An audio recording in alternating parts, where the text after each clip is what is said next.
Banyak banget yang bingung ya saat misalnya bikin aplikasi, itu bikin dokumentasi API dulu atau bikin API-nya dulu. Karena kan sekarang itu banyak banget yang namanya, generator ya, API dokumentasi generator ya. Jadi teman-teman pakai teknologi apapun kayak Java, Golang, Node.js dan lain-lain itu mereka ada library yang otomatis bisa generate, API documentation-nya. Misalnya ada yang pakai Swagger, OpenDoc, dan lain-lain ya. Jadi intinya kita bisa bikin API-nya dulu, nanti otomatis dokumentasinya itu bisa di-generate, auto-generate ya, secara instan ketika kita setelah bikin API-nya. Nah permasalahannya, kalau kita nanti kerja tim, pertanyaannya, bikin dokumen dulu atau bikin API dulu? Nah, ada pertanyaan soal itu. Yuk kita lihat. Buat teman-teman yang belum tahu, Programmer Zaman Now itu juga membuka kelas online-nya. Teman-teman bisa akses lewat Udemy, atau teman-teman bisa akses lewat websitenya Programmer Zaman Now, atau bahkan di membership-nya YouTube Programmer Zaman Now. Nah, buat teman-teman yang belum tahu apa bedanya ya, teman-teman bisa lihat kalau beberapa materi itu tidak bisa diakses secara gratis. Artinya teman-teman cuma bisa akses lewat kelasnya Programmer Zaman Now. Atau kalau teman-teman pengen tahu misalnya ya apa bedanya teman-teman join di YouTube atau juga di Udemy atau webnya PJTN. Kalau di YouTube itu materinya bulanan ya aksesnya, lalu bayarnya juga bulanan, lalu teman-teman bisa mengakses semua materi kelasnya. Nah selain itu teman-teman juga bisa akses ke semua video seperti vlog, reaction, live streaming. Nah kalau di web Udemy atau misalnya webnya PJTN, teman-teman hanya sekali bayar dan aksesnya itu selamanya. Nah selain itu teman-teman hanya bisa mengakses yang teman-teman beli kelasnya. Nah selain itu, setelah selesai teman-teman juga bisa dapat sertifikat completion-nya. Nah ketika teman-teman join entah itu di YouTube, Udemy, atau juga web PJTN, teman-teman bisa join ke Discord-nya Programmer Zaman Now, di mana di sana sudah ada 22.000 members lain yang sudah bergabung. Oke, ini pertanyaannya dari Retio Verdi ya. Bikin dokumentasi API manual atau otomatis di Java Spring Boot. Oke, kita lupakan Java Spring Boot-nya. Jadi ini pokoknya saya bahas teknologi backend apapun ya. Jadi bebas, nggak harus pakai Spring Boot. Jadi intinya ini bikin dokumen dulu atau nanti aja otomatis ketika kita sudah selesai bikin API-nya. Halo Pak Eko, saya masih pemula banget. Saat ini lagi belajar backend dengan Java Spring Boot. Saya penasaran, biasanya di industri, oke kita tekankan ya, ini di industri. Jadi bukan project pribadi ya, bukan project hobi ya, tapi di industri ya. Untuk dokumentasi API ini dibikin manual dulu sebelum lanjut bikin program atau otomatis pakai tools seperti contohnya Spring Doc Open API.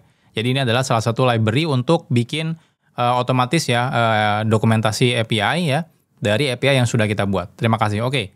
Jadi di sini saya tekankan itu di industri ya. Artinya apa? Artinya kita akan kerja bareng-bareng banyak tim dan akan terintegrasi antara tim backend dan tim frontend. Jadi ingat ya, kalau project hobi bebas lah kalau itulah. Terserah teman-teman lah mau kayak gimana pun ya, mau bikin dokumentasinya dulu, mau nanti aja itu bebas lah, itu project pribadi atau hobi karena kita cuma sendirian kerjanya.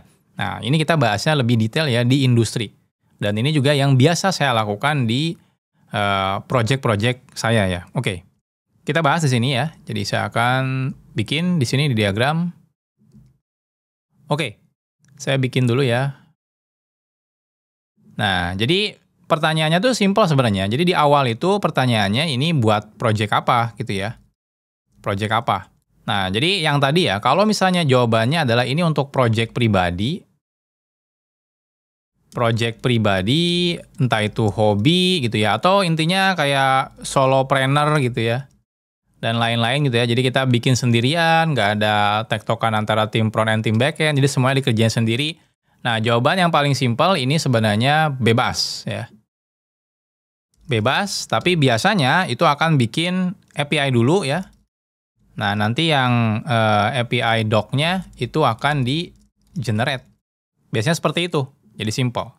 Nah, jadi kalau ini ya, kalau teman-teman bilang, enakan kayak gini di-generate aja. Iya, kalau teman-teman project-nya pribadi, hobi, atau solopreneur sendirian, atau timnya nggak banyak gitu ya, cuma teman-teman sendiri doang yang ngerjain front-end dan back-end-nya, oke, nggak ada masalah. Nah, tapi gimana kalau ini di industri ya? Nah, kalau di industri, itu nggak bisa seenak kita ya. Kenapa? Karena timnya itu akan dipecah antara tim front end, tim back end, mungkin nanti ada tim QA gitu ya. Jadi ada tim front end, ada tim back end, ada tim QA juga mungkin ya. Dan mungkin ada beberapa tim lainnya, contohnya tim mobile deh. Nah, jadi ada banyak tim. Nah, sekarang pertanyaannya, apakah kita bikin API dulu secara manual ya? Karena memang itu akan ribet sekali ya, karena di awal kita harus bikin dulu manual. Atau nanti aja deh kita bikin API-nya dulu, nanti kalau udah jadi API baru dibikin API spec-nya ya, otomatis. Sekilas kayaknya lebih gampang di-generate aja. Kenapa? Ya karena simple, kita tinggal bikin API-nya, habis itu generate selesai. Tapi pada kenyataannya, kalau kita bikinnya seperti itu akan jadi beban tim-tim front-end. Entah itu yang web atau juga mobile, bahkan tim QA. Oke, kita akan simulasi. Misalnya teman-teman, oke saya akan pilih yang generate API doc dari API. Jadi artinya kan API-nya kita harus buat dulu. Nah, bayangkan biasanya saat kita di industri itu kan nanti banyak kan sekarang yang adopsinya Scrum ya. Nah, di Scrum itu kan biasanya ada sprint tuh. Nah, satu sprint anggap aja satu sprint itu misal aja kita akan ada durasi ini waktu ya. 2 minggu misalnya ya, 2 minggu. Jadi ini dari hari pertama sampai hari terakhir dalam 2 minggu ini. Nah, bayangin aja kalau misalnya kita bikin API dulu, nanti habis itu bikin API doc-nya di-generate, itu nanti hari pertama, hari kedua, hari ketiga mungkin kita akan bikin API dulu. Artinya apa? Artinya di sini ya, sampai hari ini itu tim front end masih bingung. Ini saya mau bikin web, API-nya kayak gimana? Tim QA juga sama. Ini saya mau bikin QA automation, API-nya kayak gimana? Tim mobile juga sama. Saya mau bikin mobile apps, API-nya kayak gimana? Akhirnya mereka bingung karena mereka jatuhnya hanya akan bikin mock-up UI-nya doang. Nggak ada integrasi dengan API-nya. Yang kasihan tim QA. Tim QA itu beneran nggak tahu ya, ngeblank sama sekali. Jadi 3 hari ini, ketika kita develop API, mereka tim antara front-end, ya, QA, mobile itu bengong, nggak ngapa-ngapain. Kenapa? Karena mereka nggak tahu nanti tuh bakal kayak gimana API-nya. Nah, setelah di sini jadi API spec-nya, misalnya ya, API dokumentasinya, misalnya baru 2 API. Nah, akhirnya mereka di sini tim front-end, ya, semuanya baru bisa ngerjain. Dan itu pun cuma layar-layar atau halaman-halaman yang pakai 2 API ini. Nah, di sini kita develop lagi nih API. Nah, akhirnya di sini baru nih jadi bikin lagi 2 API, selesai. Akhirnya ini bikin lagi gitu ya. Lalu ini bikin lagi. Jadi ini 2 API di sini. Nah, waktunya udah mepet nih. Nah, tim front end itu bingung, mereka nggak bisa ngerjain. Jadi mepet. Nah, akhirnya apa? Akhirnya kadang-kadang sering disalahkan tim front end. Nah, itu sih kerjanya lama, padahal mereka nungguin tim back-end untuk bikin API dokumentasinya. Nah, maka dari itu, kalau ya saya tekankan di industri, jarang sekali API spec itu dibikin di akhir. Ya, setelah API-nya jadi baru dibikin, enggak. Kecuali kita memang jualan API. Ya, jualan API ke third party, misalnya teman-teman payment gateway gitu ya.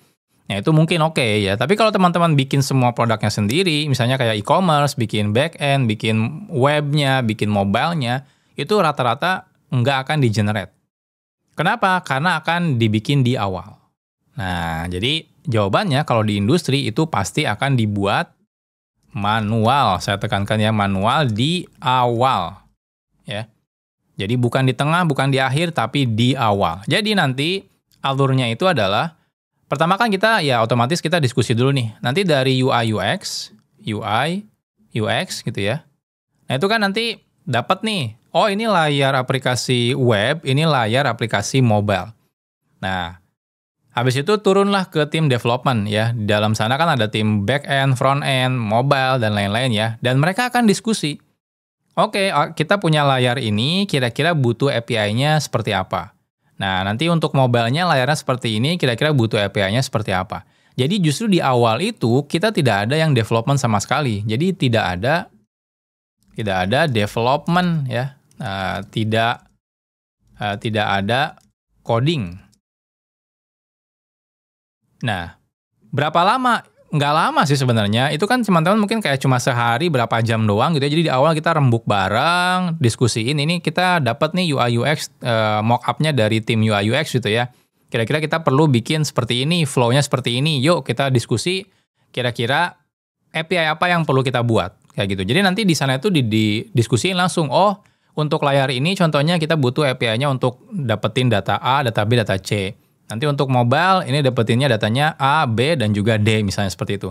Jadi justru di awal itu akan didiskusikan ya API-nya apa saja ya, lalu request-nya apa saja, dan juga respons-nya apa saja.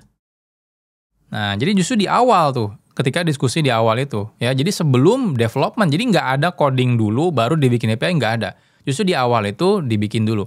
Nah, jadi nanti hasil akhirnya ya di hari itu ketika habis meeting bareng itu adalah API spec ya, atau bisa dibilang API doc-nya juga.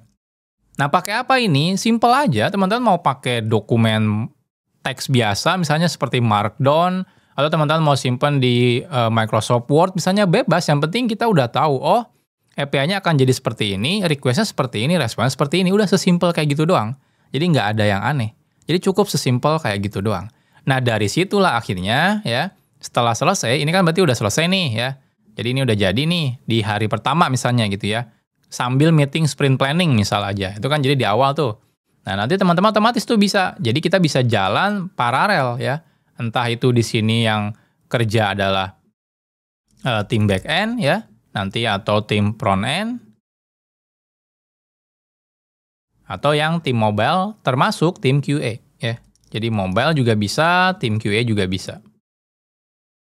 Jadi semuanya akan jalan paralel, nggak perlu pusing lagi nunggu API yang mana yang belum selesai, yang seperti apa dan sebagainya, itu nggak perlu. Karena semuanya udah punya panduan dokumentasi ini loh, nanti API yang harus kita buat. Jadi nanti tim backend akan kerja sendiri, nggak perlu tektokan sama tim front end, pokoknya dia harus bikin sesuai dengan API spec-nya. Tim front end juga sama, dia akan bikin web ya, dan ketika nanti dia manggil API, itu akan manggil API sesuai dengan API spec-nya. Tim mobile juga sama, termasuk tim QA, ketika nanti mereka bikin automation, ya QA automation, mereka akan manggil API sesuai dengan API spec-nya. Jadi dengan seperti ini semuanya kerja paralel. Jadi dibanding kita ini saling tunggu-tunggu, jadi semuanya ya nanti di minggu pertama itu langsung paralel. Jadi tim back-end langsung kerja, tim front-end juga langsung kerja, tim mobile juga langsung kerja, tim QA juga langsung kerja. Jadi nggak ada istilahnya nunggu API-nya selesai dulu gitu, nggak ada. Jadi di awal tuh langsung kerja. Jadi nanti di akhir mungkin kita ada waktu 1 atau 2 hari untuk integrasi semuanya. Untuk apa perlu integrasi? Ya untuk memastikan nggak ada yang salah gitu ya. Jadi kenapa perlu integrasi ya? Ya biar tahu aja, ini kan udah ada nih API spec-nya, nanti ketika di-deploy aplikasinya contohnya, itu kan nanti dicek dulu ya. Nanti ada error nggak nih? Ketika kita coba webnya gitu ya, web front end-nya dicoba, klik A, B, C, oh kok ada error? Ketika error itu tinggal dicek. Yang salahnya siapa, itu kita nggak perlu blaming. Wah pasti kalau di front end salahnya front end. Nggak juga, kita lihat aja nanti ya. Jadi misalnya ketika di front end ngeklik sesuatu, misalnya loh kok error gitu ya. Nggak muncul datanya, dicek aja nanti. Apakah tim front end yang memang salah atau tim back end? Pertanyaannya dari mana ya? Siapa yang menentukan benar atau salahnya? Ya dari API spec-nya. Misal aja ternyata dari tim back end ada salah nama atribut tidak sesuai dengan API spec. Ya udah berarti selesai ya. Yang harus perbaiki adalah tim back end. Atau ternyata API-nya sudah benar dari tim back end sesuai dengan API spec. Ternyata di tim front end yang typo misalnya. Nah berarti yang ngerjain memperbaiki adalah tim front end.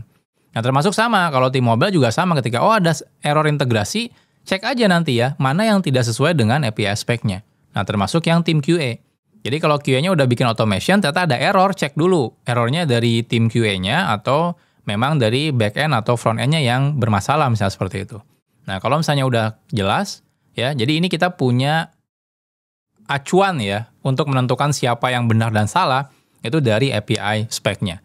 Nah, bayangkan kalau kita generate, maka nggak bisa tuh disalahin tim back-end-nya. Karena selalu, ya itu kan yang bikin tim back-end, suka-suka tim back-end. Nah, itu problemnya kalau kita kayak gitu ya. Walaupun saya misalnya tiap hari banyak kerjain back-end ya, bukan berarti kalau misalnya seperti ini, harus tetap semuanya diuntungkan ya. Jadi dengan dibikin di awal. Walaupun mungkin dari tim back-end mungkin lebih nggak enak ya, karena dia harus bikin API spec di awal ya. Lebih enak ya udah auto generate. Tapi kalau di kerja tim ya mau nggak mau harus seperti ini. Jadi ini kalau di industri ya. Nah kalau misalnya solopreneur atau sendirian atau hobi bebas lah ya. Ini mau gimana pun mau di generate otomatis monggo aja. Tapi kalau di industri nggak bisa. Jadi di awal biasanya kita akan bikin API spec terlebih dahulu. Dari Sabang sampai Merauke, para kode